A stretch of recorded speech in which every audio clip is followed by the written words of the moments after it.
Bueno, muchas gracias por acogerme esta tarde.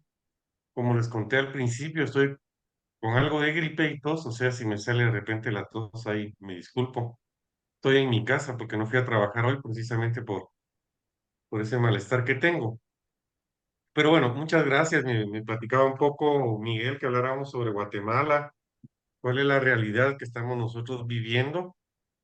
Y digamos que en los últimos meses hay situaciones bastante difíciles en términos democráticos.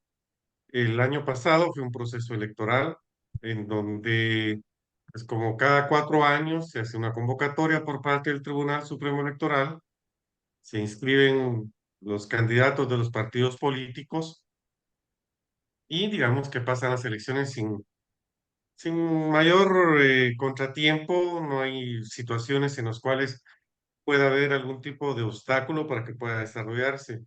Porque generalmente quienes están dentro de este proceso electoral y quienes llevan esta sucesión, digamos que son parte del mismo proceso del sistema.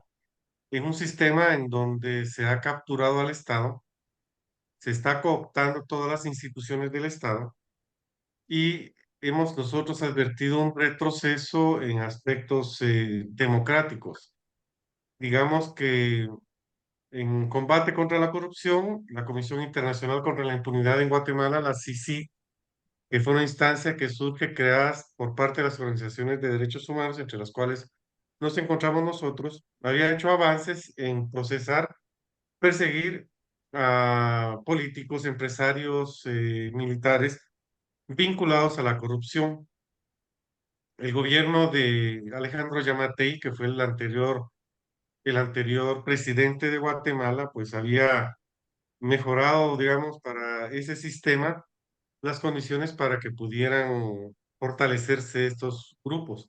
Y tenían previsto que ellos iban a continuar. Se tiene cooptada la Corte Suprema de Justicia, se tiene mayoría en el Congreso de la República, se ha cooptado la Corte de Constitucionalidad de diversas formas, la Universidad de San Carlos de Guatemala, la Oficina del Procurador de Derechos Humanos, y casi todas las instituciones democráticas en nuestro país, que ha hecho que Guatemala pueda tener pues un equilibrio, debería de tener un equilibrio democrático entre todas las instancias.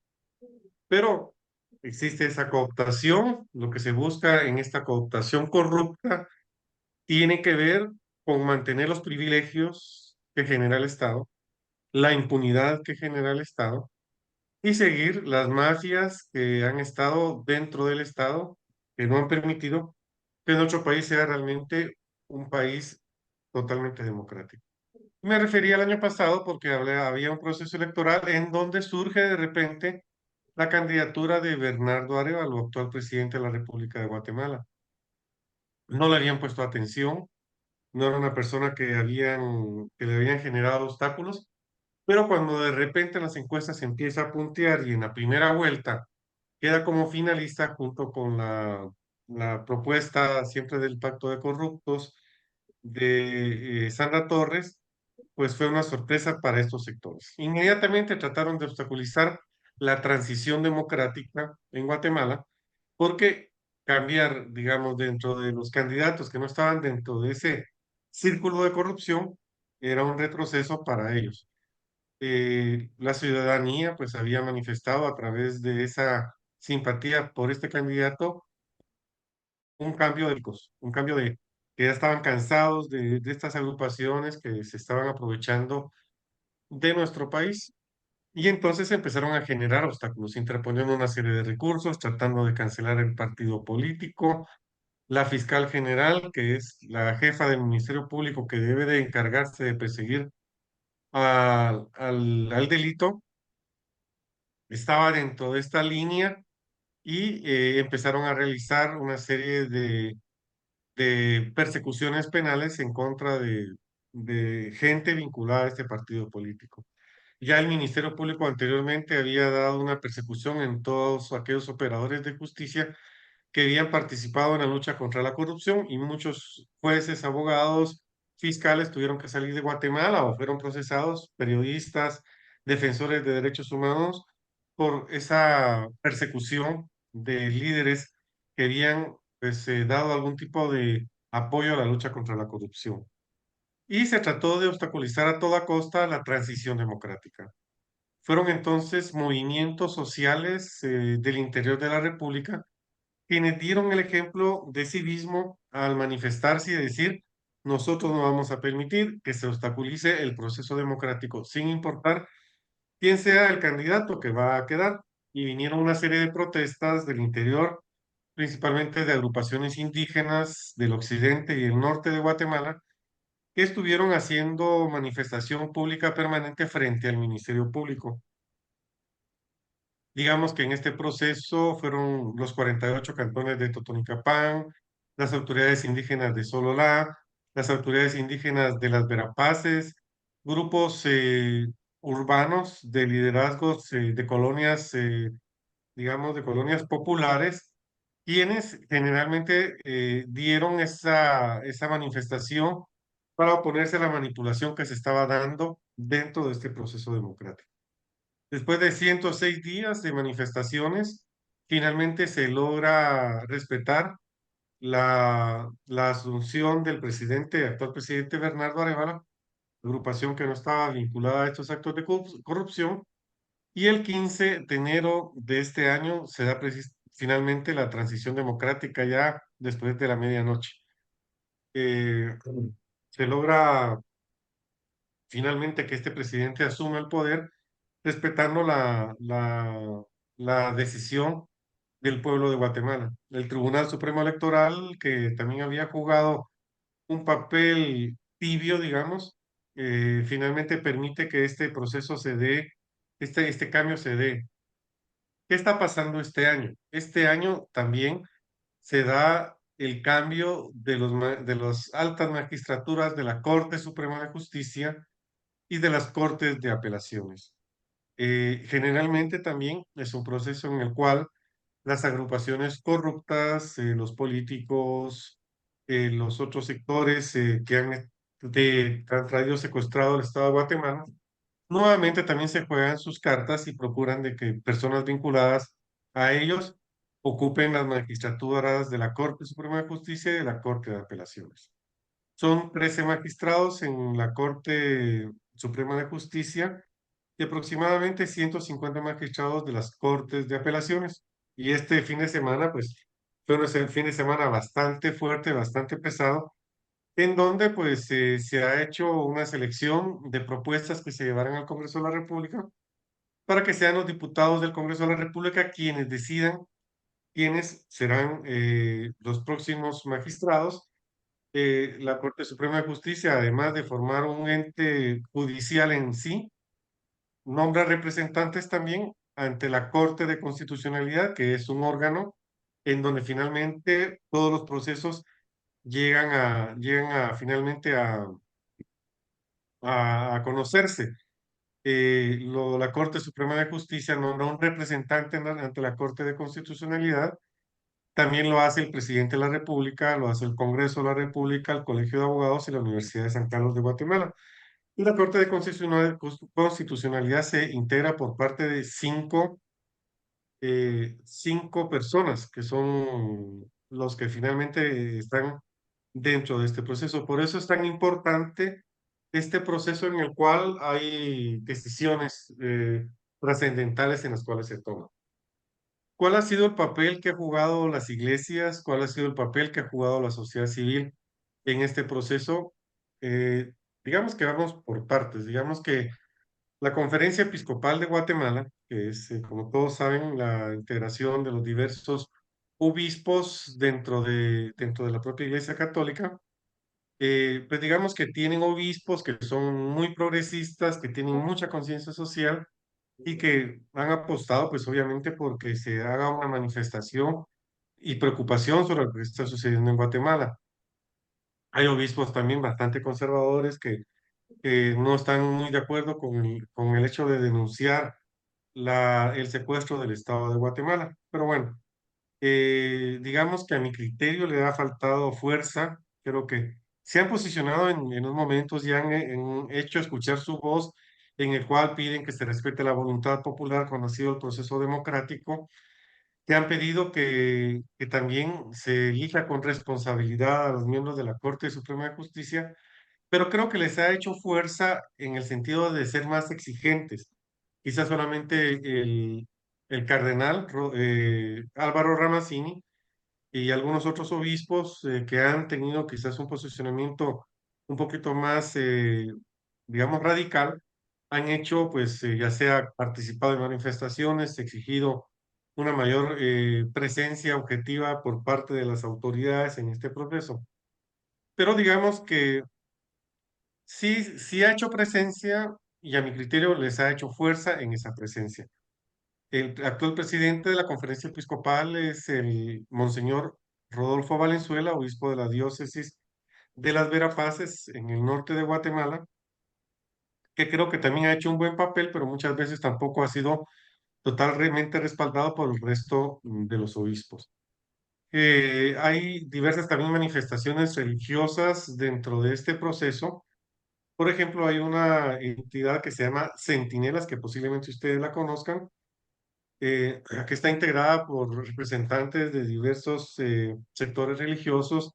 Está Confregua, la Conferencia de Religiosos y Religiosas de Guatemala, la integra también diversos personas en forma individual, algunas iglesias, y que pues ha hecho también camino, digamos, en torno a resistencia ya denuncia las comunidades religiosas que también han hecho manifestación, se han integrado, y digamos que ha estado Amerindia, la Escuela de Teología y Pastoral Monseñor Gerardi, la Asociación de Teólogos de Guatemala, el Movimiento Monseñor Gerardi, la Oficina de Derechos Humanos del Arzobispado de Guatemala, a la cual dirijo, y el sector interreligioso Centinelas, en las cuales pues también han hecho manifestaciones públicas en donde pues se ha pedido a las comisiones de postulación no incluir en las nóminas a candidatos y candidatas cuya trayectoria ha sido nociva para el sistema democrático de Guatemala y hemos hecho, mejor dicho, una serie de pronunciamientos públicos en las cuales pues se ha manifestado la preocupación por los listados que las comisiones han incluido candidatos que han tenido una trayectoria perjudicial para el sistema de justicia en Guatemala. eh, Consideran de que es importante la ética, la idoneidad, la reconocida honorabilidad para integrar esta nómina de candidatos. Se habló también sobre las objeciones que la sociedad civil, organizaciones sociales, internacionales, expertos han hecho con respecto a determinados candidatos. Lamentablemente, las comisiones de postulación, digamos que son integrantes que por ley deben de escoger quiénes van a ser los candidatos para los magistrados. Digamos que están involucradas las universidades que tienen facultad de derecho. eh, Está el presidente de la Comisión para la Elección de Magistrados de la Corte Suprema de Justicia, es el padre Miquel Cortés, que es el rector de la Universidad Rafael Andívar, la Universidad Jesuita en Guatemala, y que en estos momentos pues está terminando el listado que presenta al Congreso de la República para la elección de magistrados de la Corte Suprema de Justicia. El presidente de la comisión para comisiones de postulación de los magistrados de la Corte de Apelaciones es otro rector de la universidad, de una de las universidades de Guatemala, ahorita no recuerdo bien cuál es el nombre de esta persona. Además, estas comisiones son integradas por representantes del Colegio de Abogados, de los propios magistrados, que son parte y que son quienes tienen que decidir. Entonces, que muchas veces en estos procesos se dan negociaciones bastante turbias y esta comisión, digamos que ha solicitado pues de que sean sus votos apegados al espíritu de ley, que integren nóminas de profesionales que garanticen eficazmente la tutela de los derechos fundamentales de la población, el Estado de Derecho y la democracia en Guatemala. Esto pues es sumado al posicionamiento que han tenido otras organizaciones, por ejemplo, la Convergencia por los Derechos Humanos, que es otra entidad en la cual la Oficina de Derechos Humanos del Arzobispo de Guatemala forma parte, también ha hecho pronunciamientos de igual sentido, comunicados públicos, Estas Convergencia por los Derechos Humanos son varias organizaciones de derechos humanos de la sociedad civil y estamos también como ODA y también ha hecho la misma exigencia.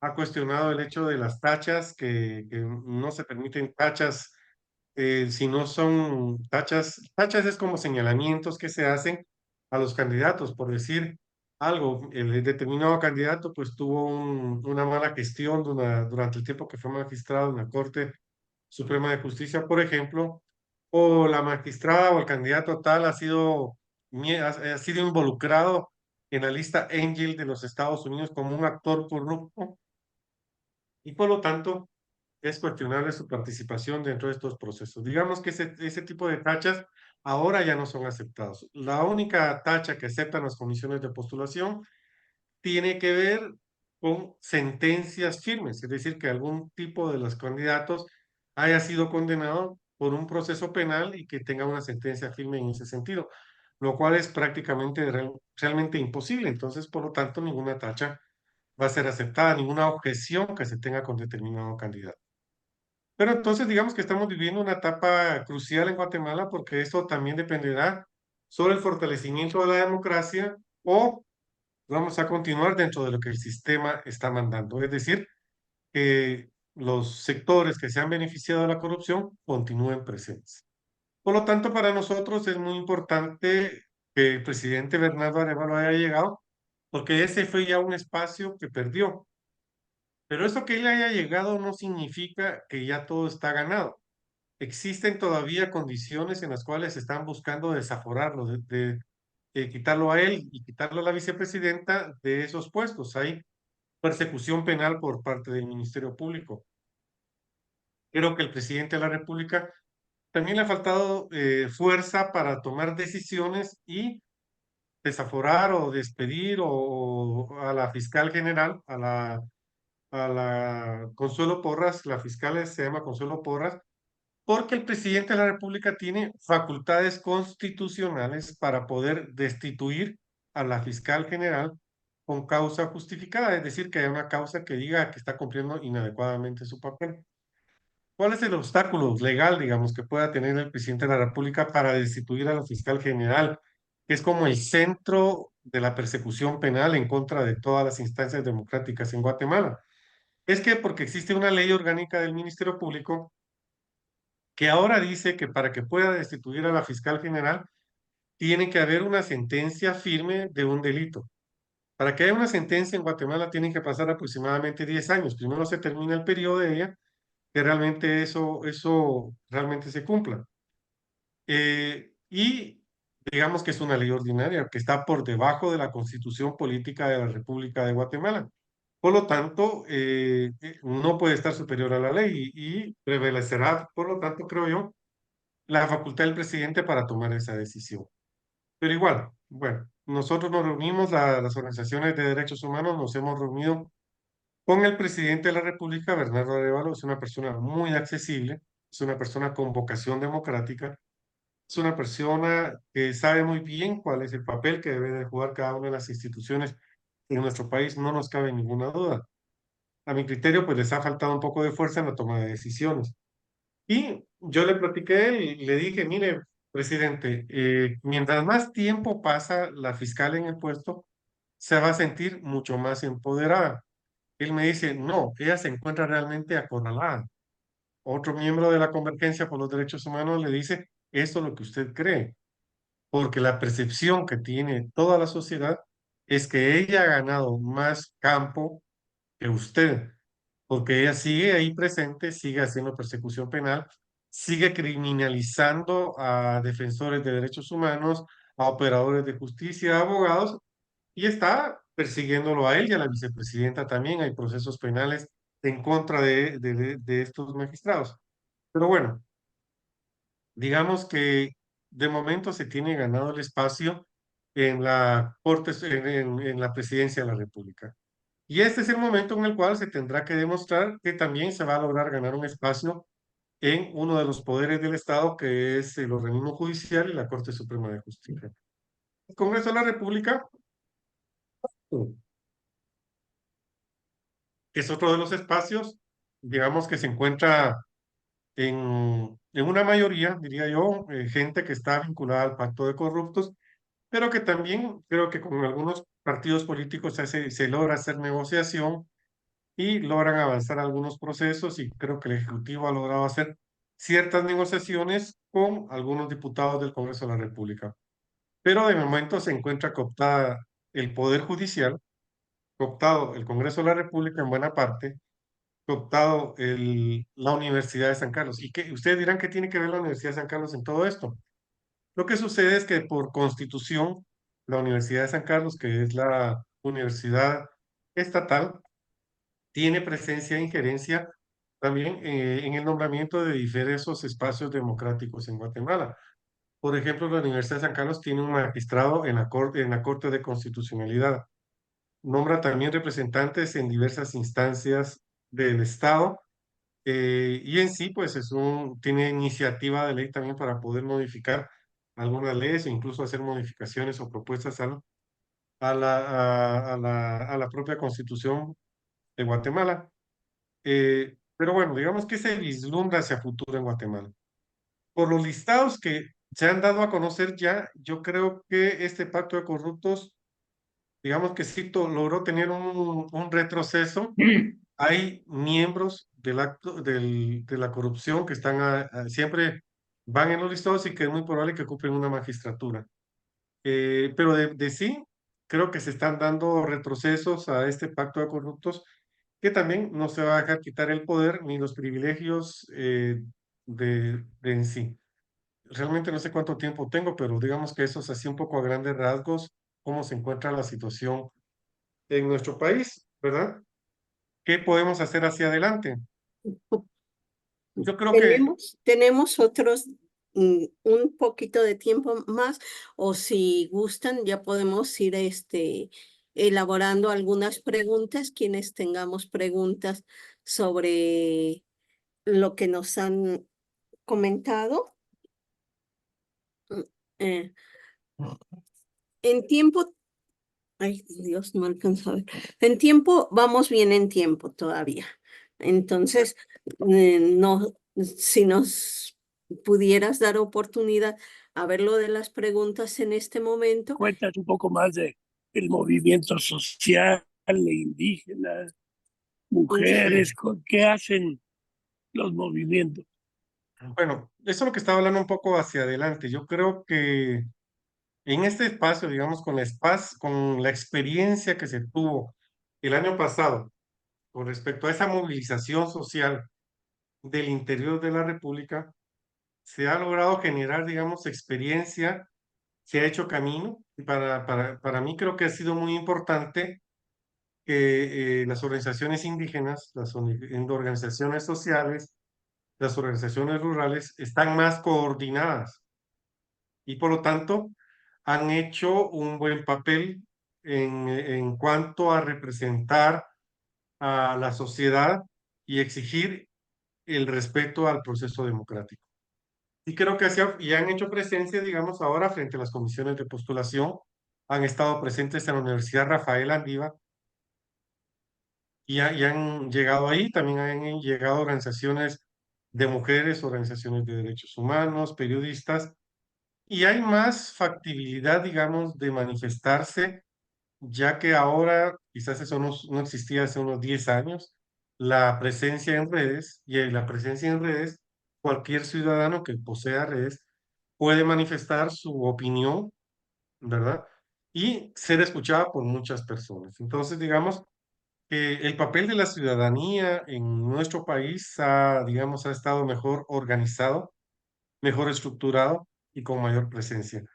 Ya digamos que los sectores ya no se dejan intimidar tan fácil, aunque si bien es cierto, la fiscal general sigue teniendo bastante poder porque no solamente es ella quien actúa, hay mucha gente atrás de ella, hay organizaciones ultraconservadoras como la Fundación contra el Terrorismo, que está integrada por exmilitares que estuvieron vinculados a graves violaciones a derechos humanos y que han jugado un papel de criminalización de operadores de justicia. Hay un abogado que trabaja en ODA, que fue fiscal de derechos humanos, que fue quien inició el proceso y persecución penal en contra de el general Efraín Ríos Montt y que ha sido criminalizado por 2 procesos, pero en esos procesos pues ha sido declarado, ha sido absuelto porque el Ministerio Público no presentó suficientes pruebas. Además, tienen ellos contubernio con muchos jueces que respaldan las peticiones que hace el Ministerio Público y que ha criminalizado y ha hecho persecución contra muchos liderazgos sociales, contra muchos operadores de justicia, contra muchos abogados y contra muchos periodistas. Entonces, pero creo yo que las organizaciones de la sociedad civil, específicamente las representaciones indígenas en Guatemala, son un ejemplo para el resto del país. Puedo yo decir con, con mucha seguridad que son ellos quienes van a permitir que el futuro de Guatemala se siga respetando. Yo creo que estas autoridades corruptas creo que le tienen bastante temor al papel que pueda jugar la sociedad civil en este proceso. Olvidé contarles también que dentro de la transición democrática jugó un papel importante la comunidad internacional. Digamos que la Organización de Estados Americanos, a través de la presencia del secretario general y de diversas comisiones, pues evidenciaron a nivel internacional cuál era la situación de nuestro país.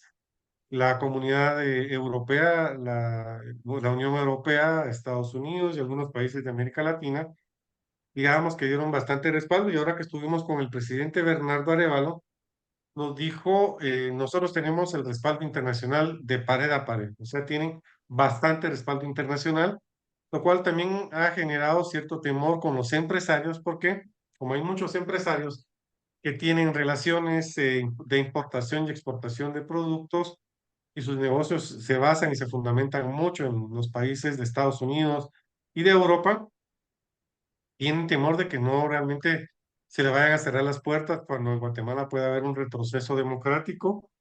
Y por lo tanto, creo yo de que ese respaldo realmente fue principalmente por las organizaciones sociales e indígenas.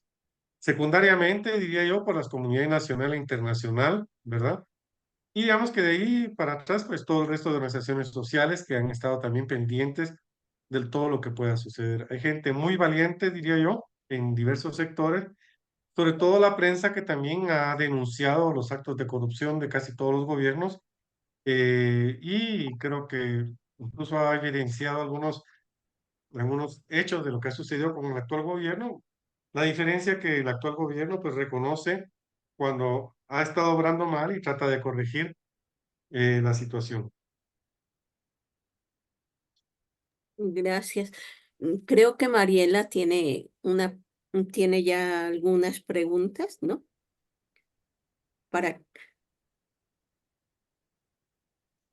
Está cerrado tu micrófono.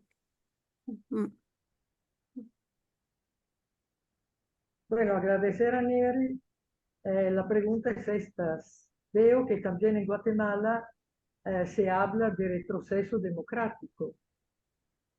Pienso que esto es un poco el denominador común que nos acomuna lastimosamente. El Salvador está peor, obviamente, pero este retroceso sería interesante tal vez en un segundo momento, entre todo, ver cuáles son las causas.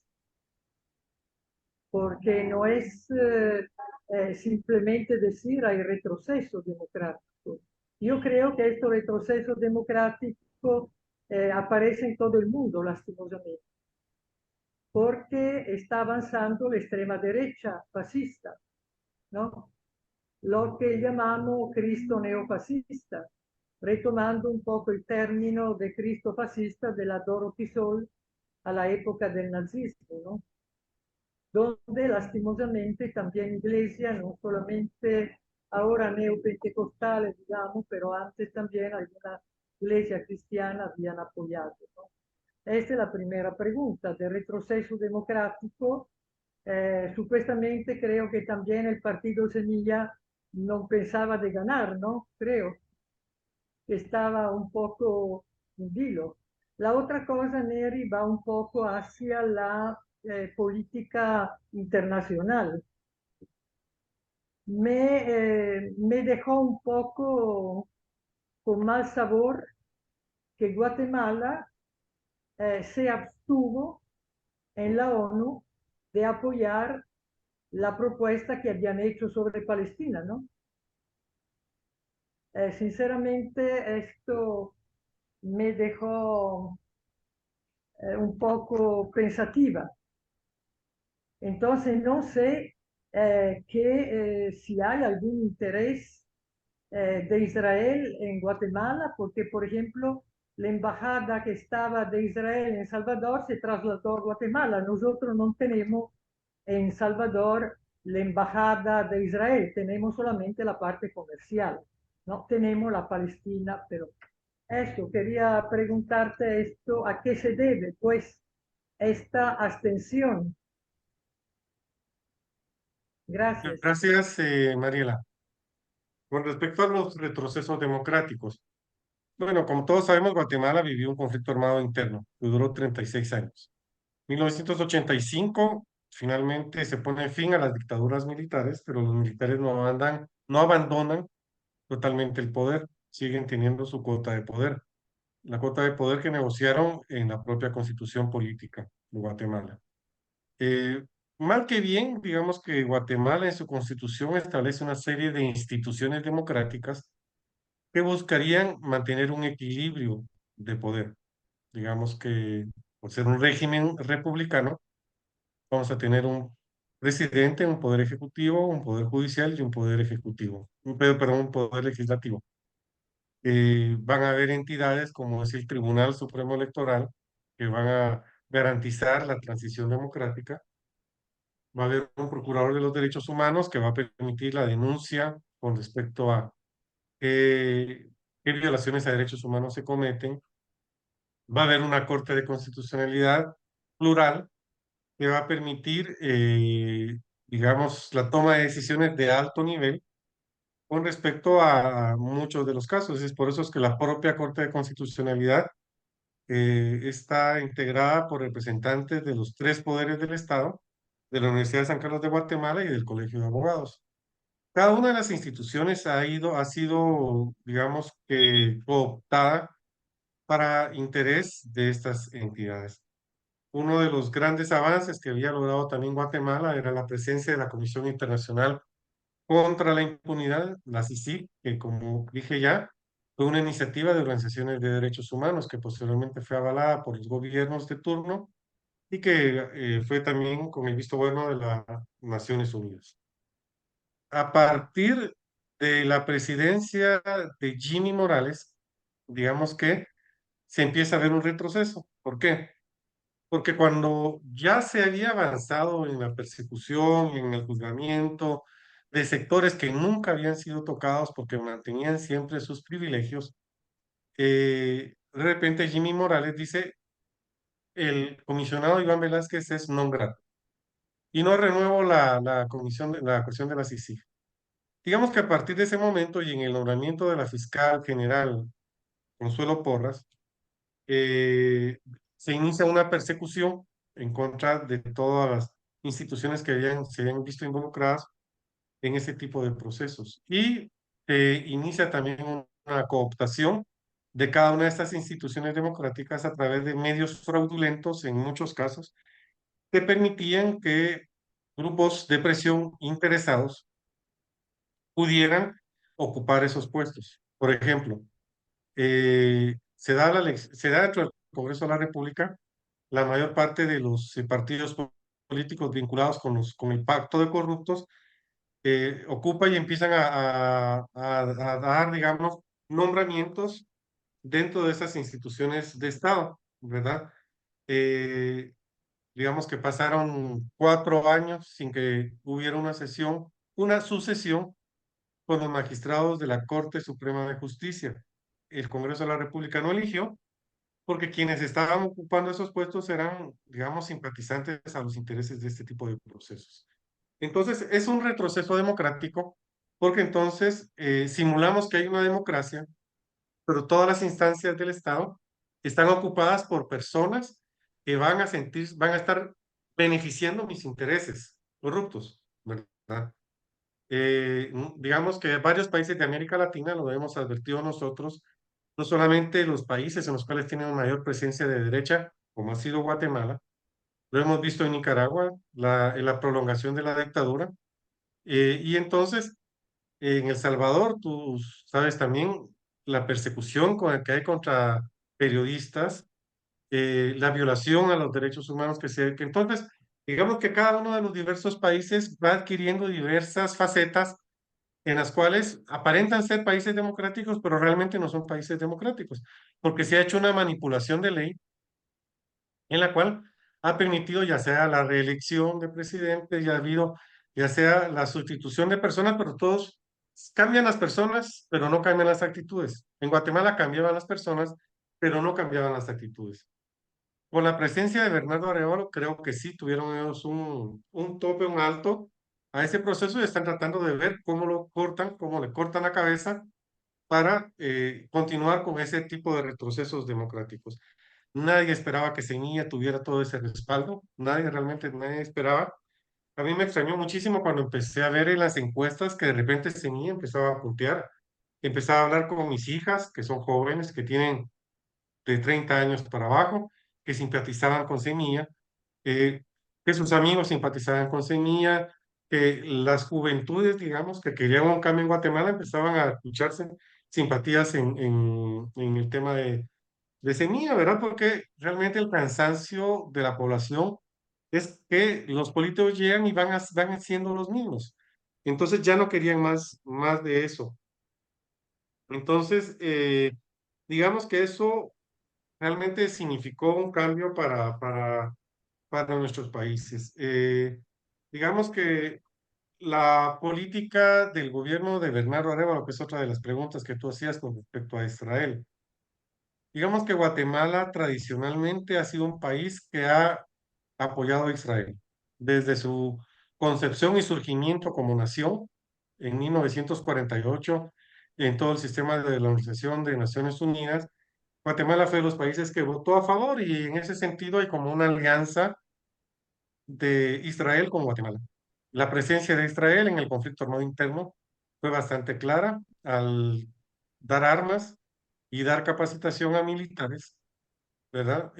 Con respecto a la lucha contra insurgentes. Entonces, esa alianza se ha mantenido.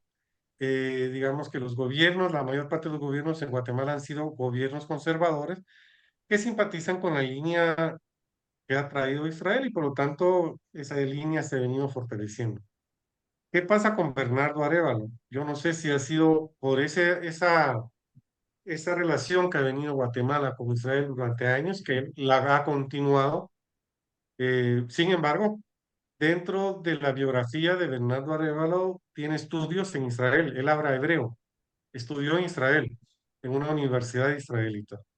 Entonces, es muy probable que exista relación estrecha con algunas autoridades y con algunas academias, entidades académicas de Israel y posiblemente por ahí venga esa línea, ¿verdad? Eh, ¿Qué ha hecho con Palestina, verdad? Yo creo que sí ha sido preocupante, ¿verdad? Porque todos, está bien, Guatemala ha traído esa línea con Israel, son amigos íntimos, no hay quien rompa esa amistad, pero hay cuestiones que son bastante evidentes. Y esas cuestiones bastante evidentes tienen que ver con las gravísimas violaciones que se están cometiendo en ese territorio, en el territorio donde hay población palestina y donde hay población judía. Entonces, todos esperábamos realmente que Guatemala pudiera condenar esa situación, pero sin embargo sigue aliada de Israel. Eso sí, realmente pues es algo que a mí no me parece y que no creo yo que vaya dentro de una línea pues democrática. Está bien, si se quiere tener esa amistad, pues está bien, pero con respecto a las violaciones a derechos humanos tenemos que ser objetivos y señalar si se están cometiendo esas violaciones, si se está cometiendo un genocidio, si se están cometiendo masacres, y por lo tanto creo que hubiera continuado con la misma línea, pero no lo hizo. Entonces, ahí sí también creemos que nos hemos sentido defraudados. Muchas gracias. Gracias. A mí me llama mucho la atención lo que nos comentas sobre cómo la gente joven de Guatemala se va va tomando posicionamiento hacia el grupo Semillas. Sí me interesaría saber más o menos en qué edades están la población general de Guatemala y qué posible futuro pudiera tener este cambio que ahora se da. Si es un cambio temporal para reforzarse el neofascismo o es un cambio que pudiera servir de simiente para un apuntalamiento a América Latina. Bueno, ¿qué está pasando con este cambio? Yo lo que veo es que no es que la juventud esté teniendo, digamos, un posicionamiento de izquierda, no creo que sea eso. Yo creo que la juventud en Guatemala está manifestando, principalmente estamos hablando de la juventud, ya no estamos hablando de todos los sectores, están manifestando un hartazgo y un cansancio de la corrupción, de los políticos corruptos. Entonces, digamos que dentro del proceso electoral del año pasado, había otro candidato de derecha, ahorita no me acuerdo bien el nombre de él, pero él era una persona que creo que si se hubiera dado, que si se hubiera dado, se hubiera permitido participar, creo que tal vez hubiera obtenido cierta victoria. Era un candidato de un partido político que estaba también vinculado con la corrupción, pero como nadie lo conocía y no había surgido nunca antes, hubo mucha simpatía a sus personas y de repente las estadísticas se empezaron a disparar a su favor. Entonces, como vinieron los políticos y dijeron, bueno, esto significa una amenaza hacia nuestros intereses, el Tribunal Supremo Electoral, bueno, hubo una denuncia con respecto a la asamblea del partido político que le estaba apoyando. Y en virtud de esa deficiencia de la asamblea del partido político, ya no pudo ser inscrito como candidato a presidente.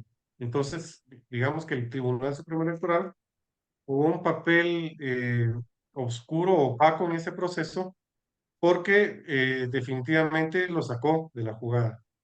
Y atrás venía Bernardo Arévalo, que también era una figura nueva, digamos, que la gente no conocía y empezó a darle el apoyo a él. Pero creo que fue más que todo a caras nuevas, el apoyo ha sido a caras nuevas, a políticos que antes no tenían tanta participación. Y lo mismo pasó con Jimmy Morales.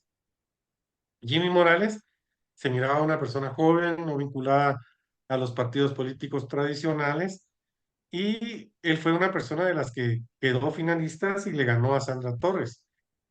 Y digamos que fue porque principalmente su imagen, la imagen que presenta era como una persona, yo no tengo nada que ver con la corrupción. Su eslogan era ni ladrón, ni corrupto, ni ladrón, algo así era.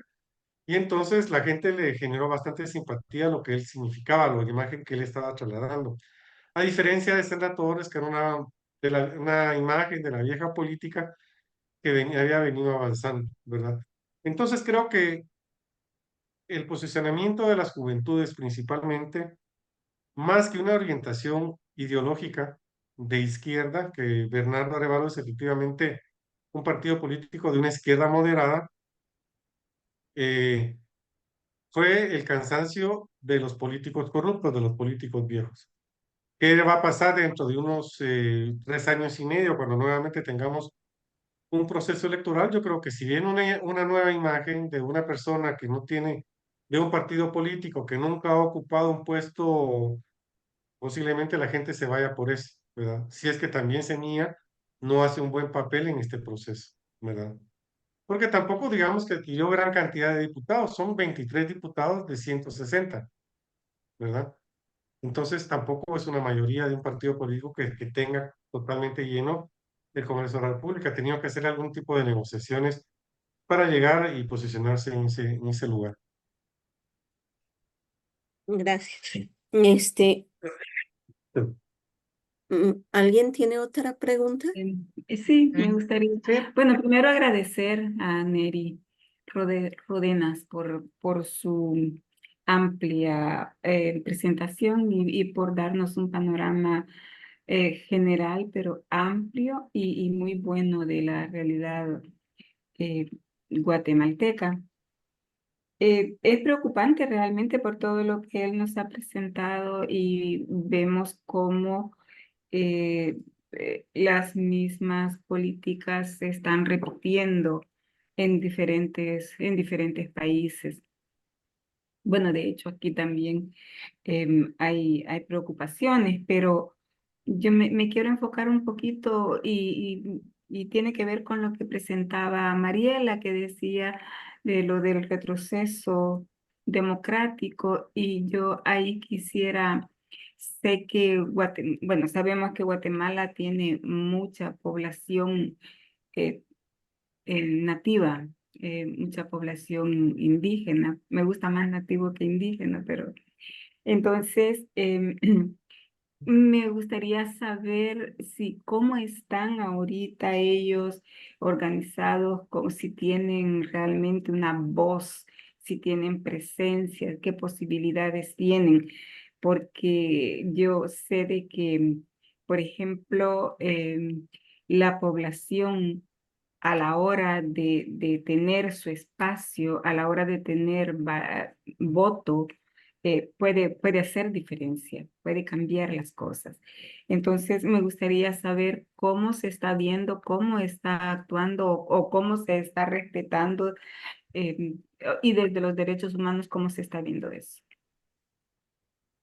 Bueno, la población indígena o la población maya en Guatemala es una población que históricamente ha sido olvidada, que ha sido excluida y que ha sido utilizada muchas veces.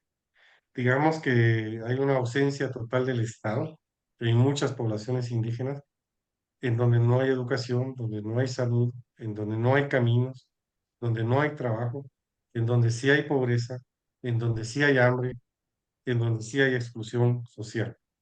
Entonces, digamos que la población indígena ha sido pues, muy excluida. En Guatemala hay racismo, ¿verdad? Presente principalmente en los centros urbanos en nuestro país, ¿verdad? Eh, y, sin embargo, sí es un caudal de votos, ¿verdad? Por eso es que se decía que Sandra Torres, que representó a la Unidad Nacional de la Esperanza, tenía asegurados los votos de determinados sectores de Guatemala, porque digamos que ha sido el gobierno de su esposo Álvaro Colón, que ya murió, fue digamos que el único sector que ella estuvo digamos a cargo de las horas sociales, pues se inmiscuyó en muchas cosas políticas del partido y del gobierno, pero fue digamos que durante ese periodo en donde sí se llegó y se establecieron escuelas abiertas, donde sí se buscó dar acceso a la educación a la gente. La gente, digamos que fue la primera vez en la historia que recibía atención por parte del Estado. Y aunque ella fuera una persona corrupta que estaba utilizando ese espacio para generar simpatías hacia su persona, porque esa era la intencionalidad atrás de todo, le dieron su respaldo político en todas las elecciones. Sin embargo, ese respaldo político no fue suficiente para que ella pudiera ganar, porque en los centros urbanos y en las juventudes la gente la rechazaba, ¿verdad? Porque consideraban precisamente que era precisamente de esa parte, ese sector corrupto, ¿verdad? Que se dio y por lo tanto nunca lograba tener los suficientes votos para lograr llegar a ser ya presidente. Ella participó 2 o 3 veces, ha tenido la intencionalidad de ocupar el puesto de presidente, pero nunca ha logrado ganar.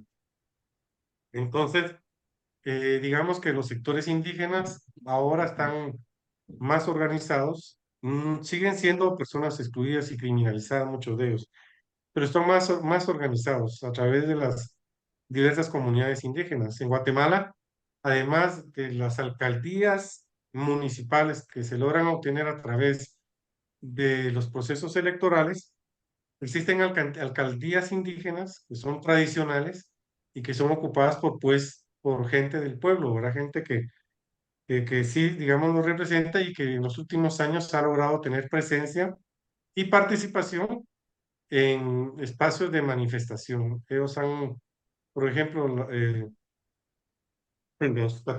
los 44 cantones, 48 cantones, perdón, de Totonicapán, han logrado tener presencia y han hecho manifestaciones públicas y una vez, en una oportunidad, fueron duramente reprimidos por parte de las fuerzas del Estado y mataron a varios de sus integrantes. Pero son espacios que sí han logrado tener presencia y en los últimos años han logrado fortalecer esa presencia. Por lo tanto, yo podría decir que sigue la exclusión, sigue la discriminación, pero tienen mayor organización y tienen mayor presencia en la vida política de Guatemala. Yo creo que el presidente Bernardo Arévalo ha sabido también cómo aprovechar ese caudal político y les ha dado quizás más espacio de diálogo y presencia en el gobierno. O sea, yo sé que ellos dialogan frecuentemente con el presidente de la República, que llegan a hablar con él y y el presidente les ha visitado en sus propias comunidades.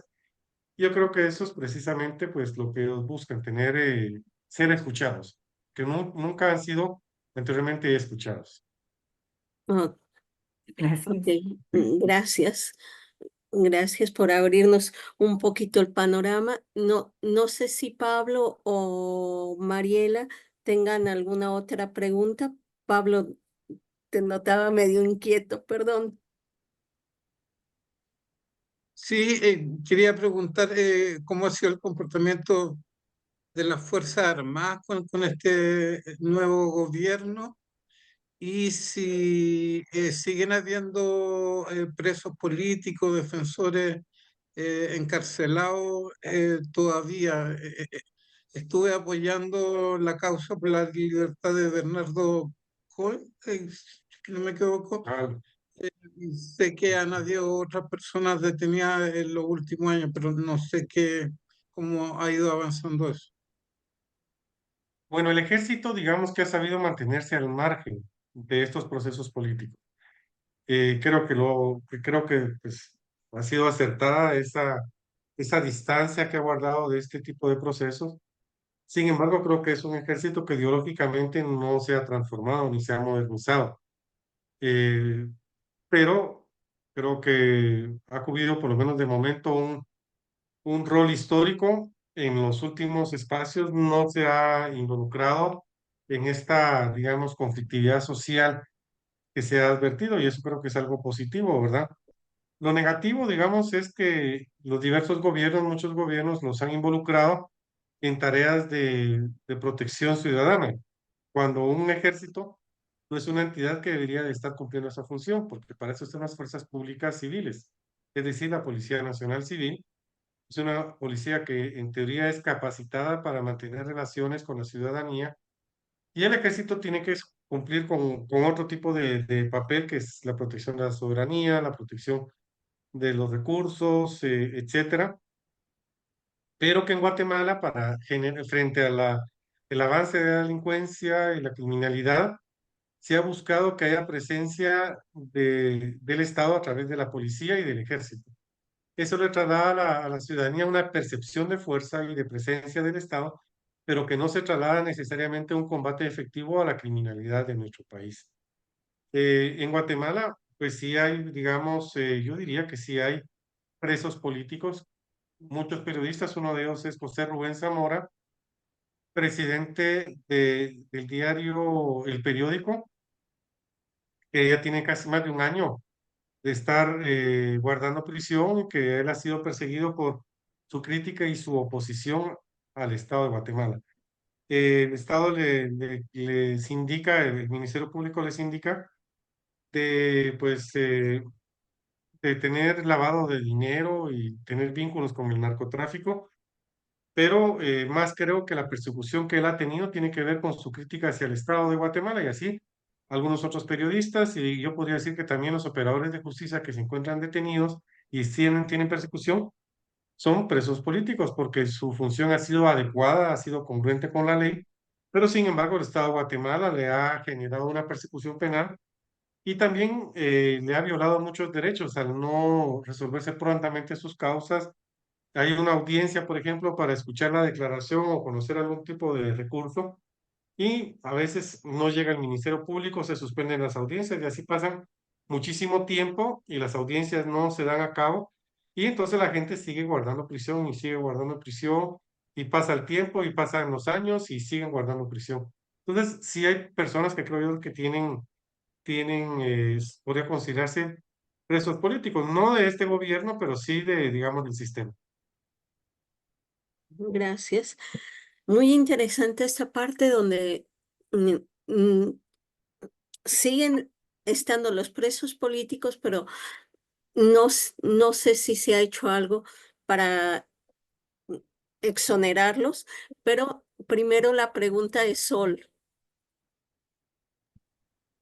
Bueno, Neri, yo tendría aquí como dos preguntas. Una, ¿usted ha dado cuenta que se ha generalizado de alguna manera en los países que quieren tener un gobierno diferente, que le apueste como al cambio, a la transformación? Por lo que te escucho, pues este presidente tiene como algunos visos de querer pues, establecer algo diferente para Guatemala. Entonces, preguntaría si se está pensando algunas estrategias de protección, porque tú ves que los golpes blandos llegan precisamente por la ultraderecha y que quieren no permitir que continúen estos gobiernos, ¿no? Entonces, si se están pensando desde ya, no esperar a que ocurra, sino ir previendo de alguna manera esas estrategias. Esa sería una. Y lo otro, también en la línea de las estrategias, pensando si ya se han venido dando estos espacios del movimiento social con indígenas y otros espacios, cómo se va a hacer ese trabajo de restablecimiento de la democracia en un ejercicio permanente de mediano y largo plazo, es decir, cómo constituir unas acciones desde el movimiento social que permita tejer entonces qué significa crear y establecer y qué tipo de democracia, ¿no? Como para ir viendo a mediano y largo plazo qué estrategias dentro del movimiento social con estos sectores progresistas de los gobiernos que permitan entonces crear instancias de fuerza para que la democracia se fortalezca y no se debilite. Bueno, claro, yo pienso de que, bueno, existe la amenaza de que se pueda afectar la democracia y creo que le están apostando estos sectores. O sea, el hecho de que ya se dio la transición democrática no significa que ya se dieron por vencidos. Ellos están y continúan con sus planes antidemocráticos de persecución. Me imagino que el gobierno tendrá sus propias estrategias de protección y de tratar de disminuir ese tipo de amenazas. Las organizaciones de la sociedad civil, pues hemos mantenido un contacto con la Organización de Estados Americanos, ¿verdad? Hemos dirigido cartas al presidente, al secretario general de la Organización de Estados Americanos, nos hemos reunido con él y hemos estado diciendo de continuar esta sensación de problemática antidemocrática o de darse un golpe de Estado que se puede invocar la Carta Democrática de la Asociación de Estados Americanos, que en alguna forma permitiría la participación de otros estados en la exigencia de la devolución de la democracia, ¿verdad? Pero sin embargo, muchas veces no se involucran más allá del papel diplomático que les corresponde tener, pero sin embargo, de alguna forma es una presión internacional. Las organizaciones de la sociedad civil mantenemos siempre una serie de reuniones a nivel internacional, tanto en Europa como en Estados Unidos, para ir dando a conocer cuáles son las situaciones de, de los defensores de derechos humanos en nuestro país. Yo creo que hay una amenaza permanente.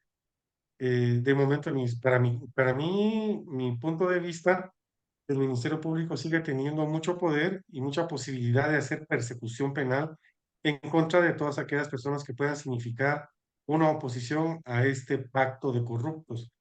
Por lo tanto, están realizando capturas. Este fin de semana capturaron a un catedrático y a un artista que había estado involucrado en el tema de la Universidad de San Carlos de Guatemala, ¿verdad? En un caso que se le ha conocido como botín político con respecto a la Universidad de San Carlos de Guatemala. Y creo que esa persecución penal va a continuar en contra de sectores sociales. Hay criminalización en contra de defensores de la naturaleza. La semana antepasada tuvimos una conferencia de prensa en la sede de la oficina con la presencia del cardenal Ramazzini, con la presencia de líderes indígenas cosa llama? Que estuvieron ahí manifestando su preocupación por la situación que se estaba viviendo, ¿verdad? Rigoberto Juárez es una de las personas que está siendo criminalizada junto con otros liderazgos que tienen nuevamente orden de captura, que nuevamente los están tratando de perseguir, ¿verdad? Entonces, creo de que existe una amenaza real en contra de políticos, de opositores al sistema, defensores de derechos humanos, opositores al sistema, liderazgos indígenas, periodistas y operadores de justicia. Entonces, creo que no van a cesar hasta el último día que estén para que la fiscal general se pueda ir. Faltan aproximadamente un año con 7 meses. Ella tendrá que tener un cambio en mayo del año 2026. Si está todavía presente Bernardo Arévalo, él tendrá que escoger quién será la sucesión de la fiscal general, pero durante estos años con 7 meses ellos van a estar realizando persecución y van a procurar eh, votar, dar golpe de Estado al presidente Bernardo Arévalo con justificaciones de cualquier índole, desde que ocupan puesto en una forma ilegal, que su partido político hizo muchas irregularidades, etcétera. El Ministerio Público ha capturado las urnas en donde se encuentran los votos, tiene las bases de datos de todos los guatemaltecos que estamos inscritos en el padrón del Tribunal Supremo Electoral, y entonces es una situación bastante difícil en la cual creo que quieren tener el control de todo.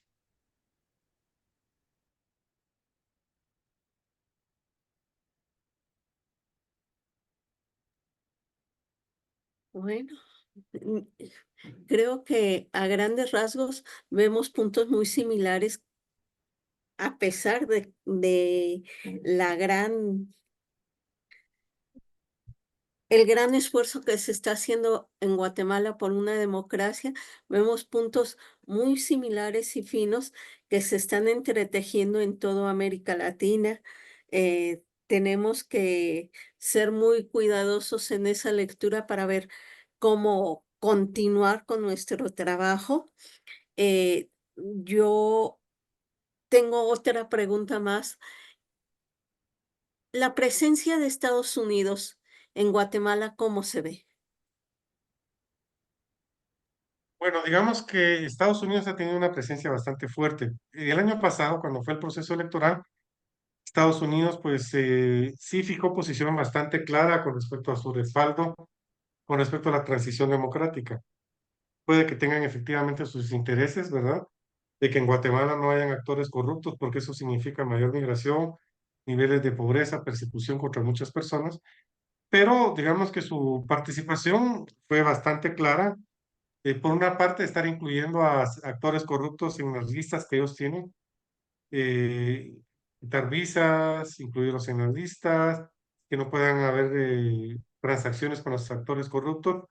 Yo creo que ha sido bastante efectivo. El presidente Fernando Araujo tiene muy buena y estrecha relación con los Estados Unidos. Eh, digamos que ahorita que están en el proceso electoral, los sectores conservadores de Guatemala le están apostando a Donald Trump, tanto que se menciona que financian la campaña de Donald Trump para que Donald Trump pueda tener su presidencia. Entonces, se ha escuchado hablar a la fiscal general de su apoyo y su simpatía frente a Donald Trump, porque si hay ese cambio de presidenta, de presidentes, y Donald Trump ocupa nuevamente la presidencia, pues van a beneficiar a los intereses de estos sectores corruptos, ¿verdad? Entonces eso va a depender también de cómo se desarrolle la política en Estados Unidos en noviembre de este año, ¿verdad? Por lo menos el gobierno del Partido Demócrata pues ha apoyado el proceso democrático en Guatemala, ¿verdad? Y hemos tenido la presencia de varias delegaciones de los Estados Unidos acá que han venido a reunirse y que han mandado mensajes. Quieras o no, Estados Unidos sigue siendo pues un actor que tiene mucha influencia en nuestro país y que en el momento actual ha apoyado la democracia en nuestro país. sabrás, tendrás conocimiento si hay alguna mm, alguna oficina militar dentro del país. Bueno, hay un departamento, yo no sé cómo están organizados ahora, pero hace algunos años había un departamento militar de los Estados Unidos en Guatemala. Yo no he visto en los últimos tiempos, en los últimos años, tropas de Estados Unidos, porque antes sí venían tropas de Estados Unidos con la justificación de combate al narcotráfico, de apoyo al desarrollo de las comunidades, etcétera. Pero en los últimos años yo no he visto presencia de tropas de Estados Unidos en Guatemala. Gracias. No sé si tengan alguna otra pregunta, pero de entrada, Neri, muchísimas gracias por haber prestado tu tiempo a aclararnos algunas dudas que tenemos sobre la situación de Guatemala en vista desde dentro, Con porque es muy gusto. distinto lo que nosotros vemos y sobre todo teniendo la capacidad de verlo dentro de un sector que puede tener una injerencia más directa dentro de la política. Muchas gracias por tu tiempo, muchas gracias por tus respuestas y la paciencia a nuestras preguntas. No sé si alguien más quiera a completar algo.